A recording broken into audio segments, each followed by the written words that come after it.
औज़ुबिल्लाहि मिनश्शैतानिर्रजीम बिस्मिल्लाहिर्रहमानिर्रहीम। मेरे तमाम देखने वालों अस्सलामु अलैकुम वरहमतुल्लाहि वबरकातुहू। उम्मीद करता हूँ आप सब खैरियत से होंगे।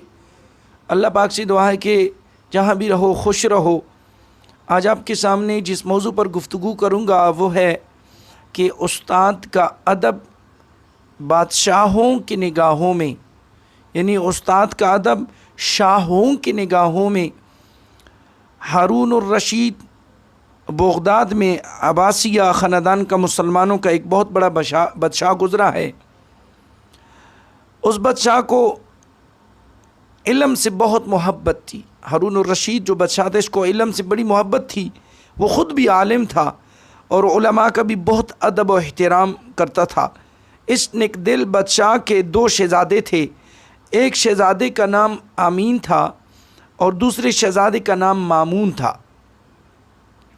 बादशाह ने दोनों शहज़ादे इल्म हासिल करने के लिए एक आलिम के हवाले किए थे।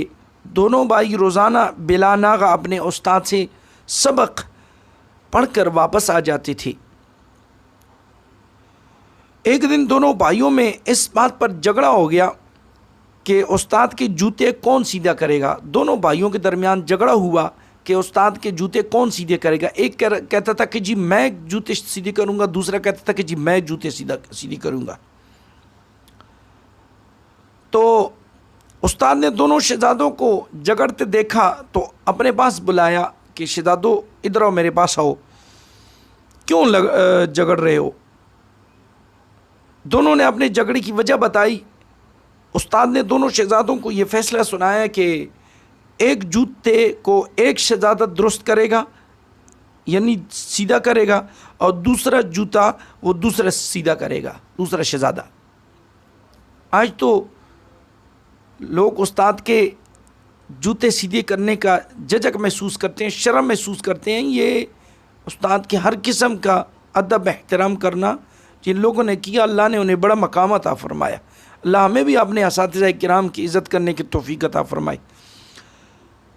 चुनांचे दोनों शहजादे उस्ताद के फ़ैसले पर खुश हो गए कि बस ठीक है उस्ताद जी, एक जूता मैं सीधा करूँगा, दूसरा कह रहे थे कि जी मैं सीधा करूँगा।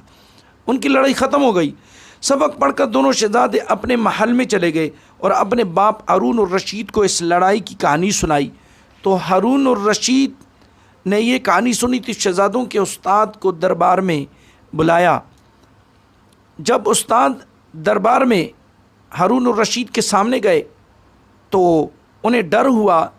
ज़ाहिरी बात है कि जब कोई मस्जिद में इमाम होता है तो कोई कमेटी वाला या कोई इंचार्ज जो बड़ा होता है वो बुलाए तो ज़ाहिरी बात है दिल में डर तो महसूस तो होता है कि यार अल्लाह ना करे क्या हो गया। तो वो उन्हें डर हुआ कि कहीं बच्चा मेरे इस फैसले से नाराज़ हो गए,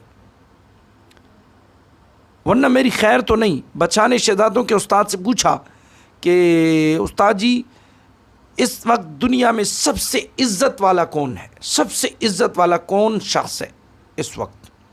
उस्ताद ने कहा बदशाह सलामत, इस वक्त आपकी इज़्ज़त से बढ़कर किसकी इज़्ज़त हो सकती है।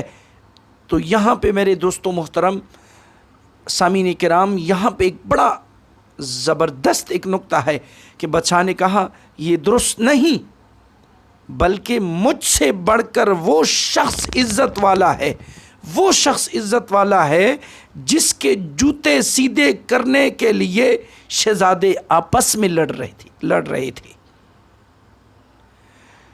यानी वो शख्स इज़्ज़त वाला है जिसके जूते सीधे करने के लिए शहजादे आपस में लड़ते हैं।